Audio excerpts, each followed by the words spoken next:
Imagine this. It is 2 days before payday. Your fridge is empty. Your gas tank is on fumes. And then, bam, a surprise bill lands in your inbox. What do you do? For millions of Americans, the answer is simple. Pull out a cash advance app. But here is the twist. These apps are not exactly what they seem. In fact, the way they really work might surprise you, and it could even cost you more than you think. Stick with me until the end, because I am going to reveal the hidden truth most people never hear about these apps, and what you should watch out for before you tap that instant cash button. Number 1. What are cash advance apps, really? Let's start simple. Cash advance apps are financial tools that let you borrow small amounts of money before your next paycheck. Think of them as a mini payday loan, but packaged inside your smartphone with a friendlier name. Apps like Earnin, Dave, Brigit, and Chime Spot Me all fall into this category. The idea is to help you cover emergencies or small expenses when you are short on cash. For example, say you need $50 to buy groceries on Tuesday, but your paycheck won't hit until Friday. The app will advance you the $50 now, then automatically collect it back once your paycheck lands. Sounds harmless, right? But there is more beneath the surface. Number 2. How do they make money if it is interest-free? Here is where curiosity kicks in. Most of these apps advertise themselves as fee-free or interest-free, but no company works for free. So how do they profit? Many apps rely on 3 things: tips, monthly subscriptions, and optional fast funding fees. For example, Earnin lets you choose a tip of anywhere from $0 to $14 every time you borrow. Dave charges a small monthly fee plus a fast access fee if you want the money instantly. Brigit charges a subscription around $10 per month. And while they are not calling it interest, when you add up these tips and fees, the cost can feel just like paying interest on a loan, sometimes even higher. Imagine borrowing $50 and tipping $5. That is equal to 10% for just a few days of borrowing. Stretch that out over a year, and suddenly you are looking at APRs that rival credit cards. Number 3. The psychology behind tipping. These apps are masters of psychology. They know people feel guilty not leaving a tip, even when it is optional. Some apps even use guilt-tripping pop-ups like, "Your tip helps us keep the service alive." That plays on your emotions. Let me give you an example.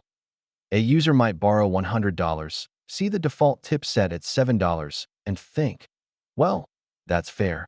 But in reality, that $7 is the same as paying 7% for just a few days.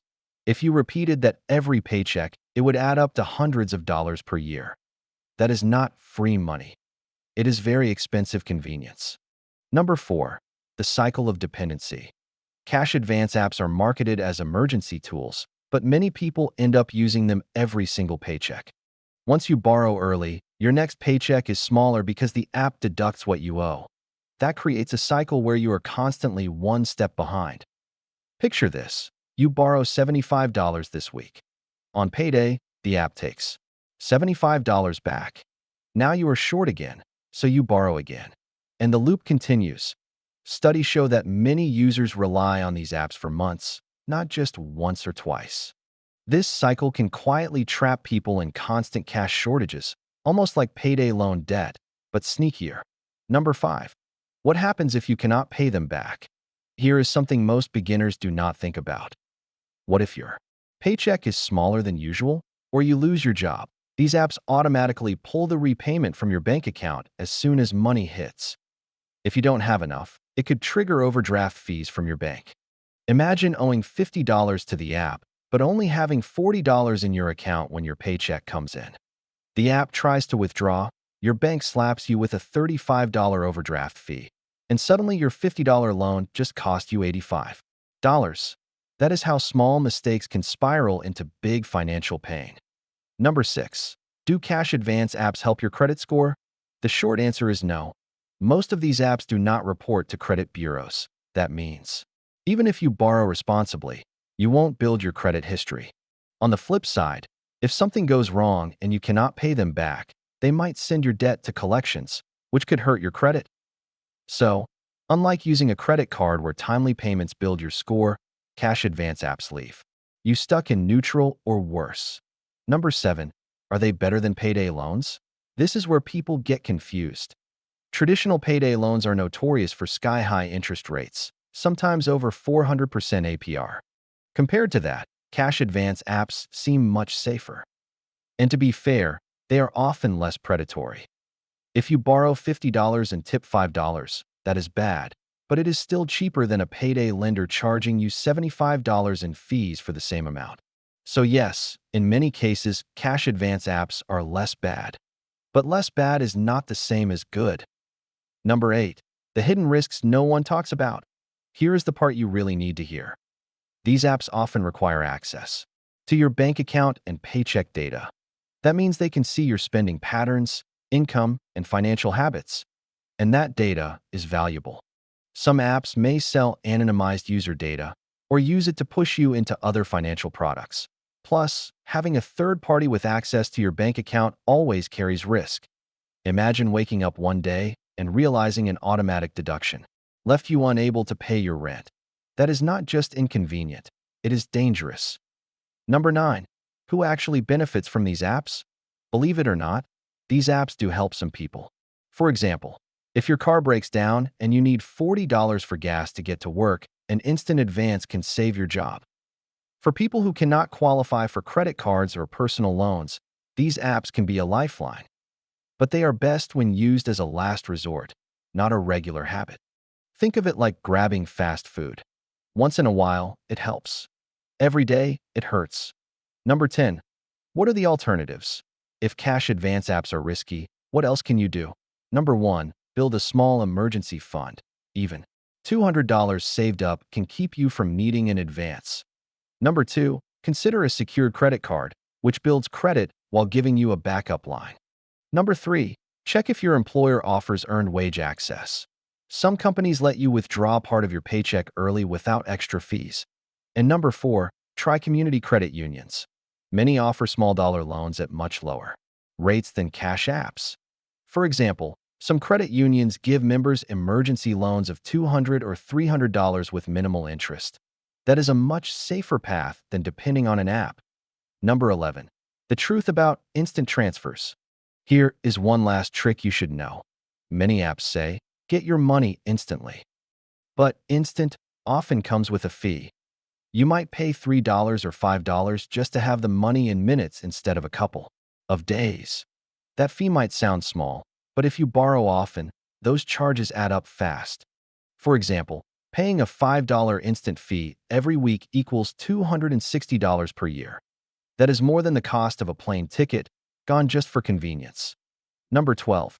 The big picture. Are they worth it? So, do cash advance apps really work? Yes, they do exactly what they promise. Give you money early. But the real cost is hidden in tips, fees, and the cycle of dependency. They are a temporary fix, not a long-term solution. Like putting a bandage on a broken leg. It helps in the moment, but does not heal the problem. The apps make money from your urgency, your habits, and your data.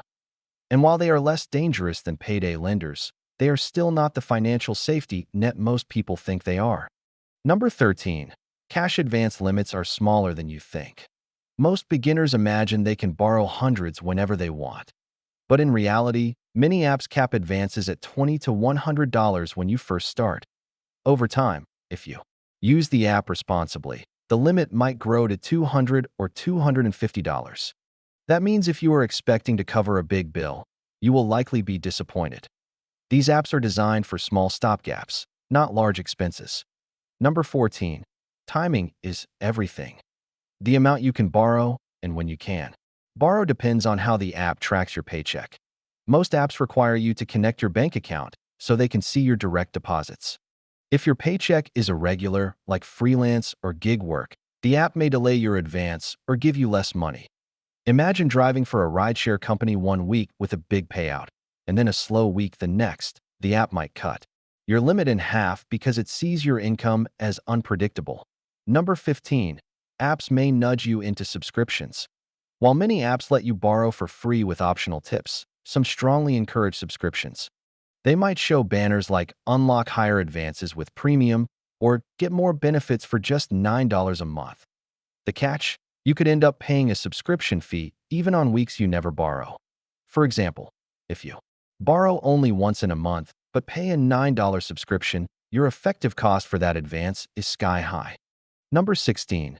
Delays can still happen. Even though these apps promise speed, delays are common. If there is an issue with your bank, a system glitch, or a holiday, the advance may take days to arrive.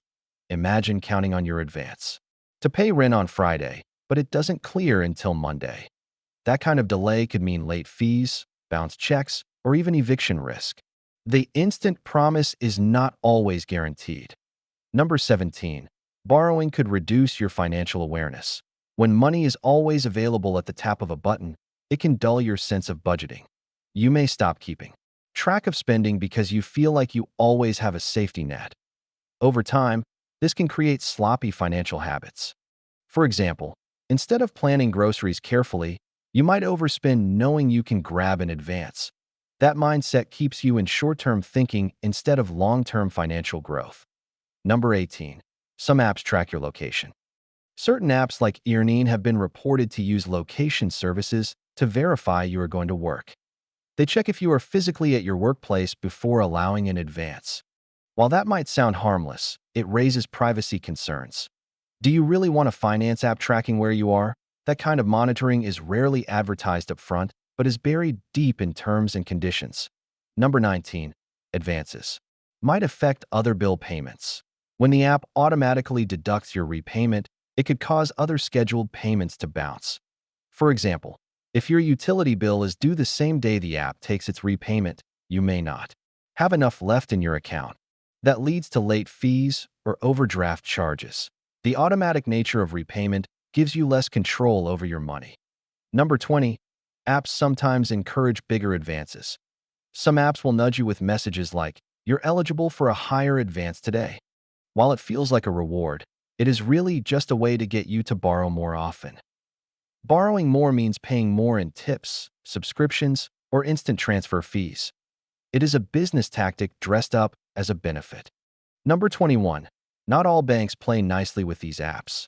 Some banks block or delay transactions from cash advance apps, especially smaller credit unions or regional banks. If that happens, your advance might be stuck in limbo, or you may even lose access to the app entirely. That is another hidden frustration most users do not discover until they are already in a tight spot. At the end of the day, the real question is not, do these apps work? The real question is, do they work for you? Or do they work against you? Now I want to hear from you. Have you ever used a cash advance app? Did it save you in a pinch? Or did it create more problems later? Share your story in the comments, because your experience could help someone else avoid a costly mistake.